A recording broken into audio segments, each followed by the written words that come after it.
parler un petit peu de l'hypnose, certains d'entre vous, certaines personnes me posent des questions par l'intermédiaire du site, du mail ou parfois même au téléphone sur l'utilisation de l'hypnose. Est-ce que l'hypnose peut être utilisée pour tout le monde? Est-ce qu'il y a des contre-indications? Est-ce qu'il y a des capacités particulières à avoir pour venir dans une séance d'hypnose? Est-ce qu'il y a un risque? Quels sont les dangers?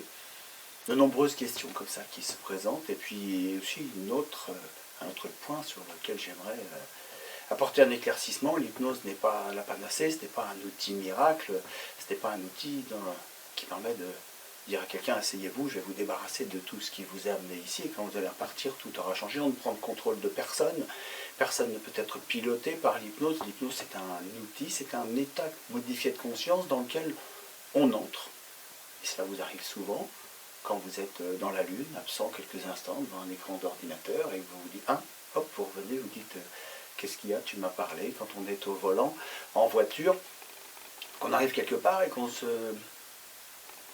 retrouve dans un autre endroit, et qu'on a un petit peu perdu les quelques instants pendant lesquels on a fait ces quelques kilomètres, passagers aussi, enfants, on a connu ça, on demandait quand est-ce qu'on arrive, et puis à un moment on arrive et on a l'impression que tout cela a duré quelques instants, on était parti dans une bulle, peut-être un jouet à la main, ou en observant les autres voitures par la fenêtre.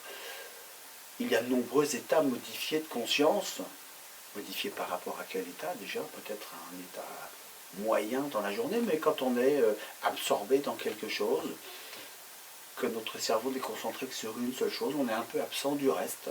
C'est un état modifié de conscience. En tout cas, cet état modifié de conscience, on y rentre soi-même, c'est un état dans lequel on accède, et le rôle de l'hypnotiseur ou du psychothérapeute, du praticien, va être de favoriser l'entrée dans cet état particulier.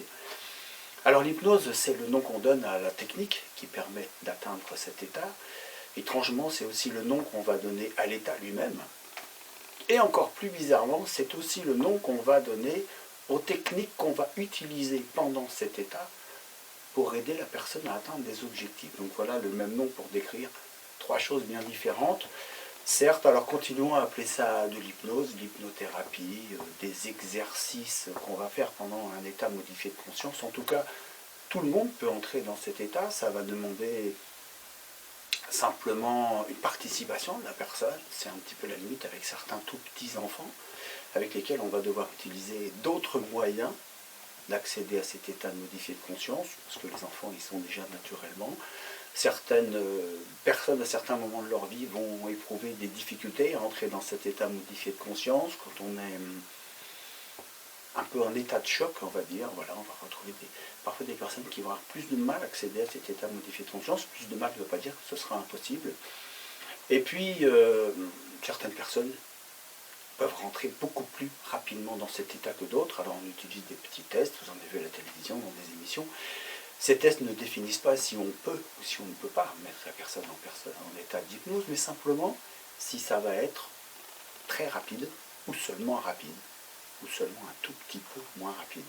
Tout le monde peut atteindre cet état modifié de conscience. Il y a de nombreuses techniques pour entrer dans cet état de conscience, des techniques qu'on va, nous ici dans nos cabinets, adapter en fonction de chaque personne. Il n'y a pas un manuel, il ne devrait pas en tout cas y avoir un manuel qui nous donne une manière d'entrer dans un état d'hypnose. Il n'y a pas un état d'hypnose, il y a différentes manières d'être dans l'hypnose. Est-ce qu'il y a des hypnoses plus ou moins profondes, ou peut-être pourrait-on dire plus ou moins larges, qu'importe. Et puis, la profondeur de cet état, en quelque sorte, va dépendre aussi de ce qu'on va réaliser pendant cette séance, si c'est l'arrêt du tabac, si on va travailler sur une phobie, sur des expériences de notre vie, sur des croyances qu'on a mis en place, sur la vision qu'on porte sur notre propre image, ou sur le regard qu'on pose sur certaines situations, comment on a stocké nos souvenirs, comment on interprète nos souvenirs. Ce sont toutes ces choses qu'on peut faire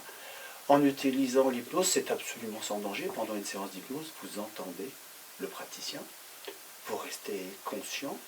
Une conscience légèrement fluctuante, ce n'est pas un état linéaire, on n'est pas en état d'hypnose de la même manière du début à la fin d'une séance. Par moments, vous allez perdre quelques mots que je prononce, et à d'autres moments, au contraire, être extrêmement conscient d'un bruit à l'extérieur, d'un bruit de pas et d'une porte. Certaines personnes visualisent énormément de choses pendant une séance d'hypnose, d'autres, peut-être moins visuelles, vont utiliser d'autres canaux sensoriels pour se fabriquer des représentations.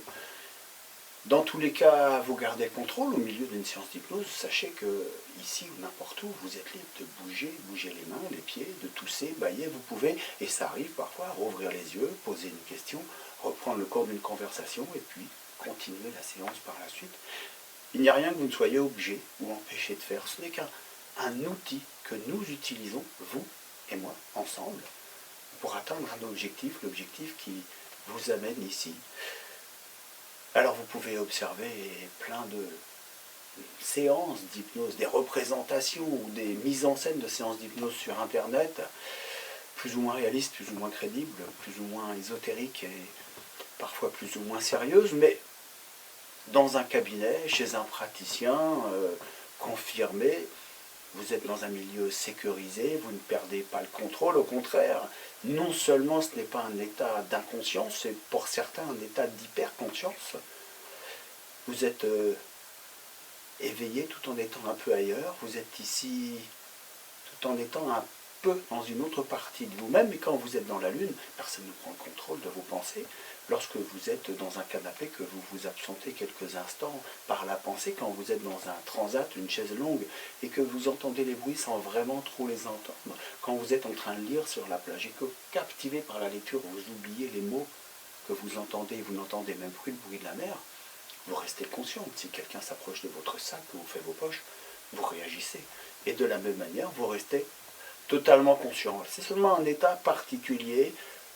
Ceux qui ont fait parmi vous de la relaxation, de la sophrologie, parfois du yoga, de la méditation, méditation en pleine conscience, toutes ces pratiques particulières, parfois la relaxation en préparation à l'accouchement, on peut se souvenir parfois d'avoir connu un moment où ils ont l'impression que quelque chose s'est produit, qu'ils étaient un peu partis ailleurs, ici et ailleurs. C'est cela l'état d'hypnose, simplement un état qui favorise aussi la gestion du stress, de l'anxiété, un état que vous pourrez utiliser en dehors des séances, en écoutant aussi des séances que je vous enregistrerai ici, des séances que je vous enverrai à réécouter chez vous, et qui vont vous aider au quotidien à poser un regard nouveau sur votre propre vie, sur vos fonctionnements, et vous apporter un niveau de calme et de détente, de calme intérieur que parfois vous n'imaginiez même pas. Voilà, je vous dis à très bientôt pour une prochaine vidéo.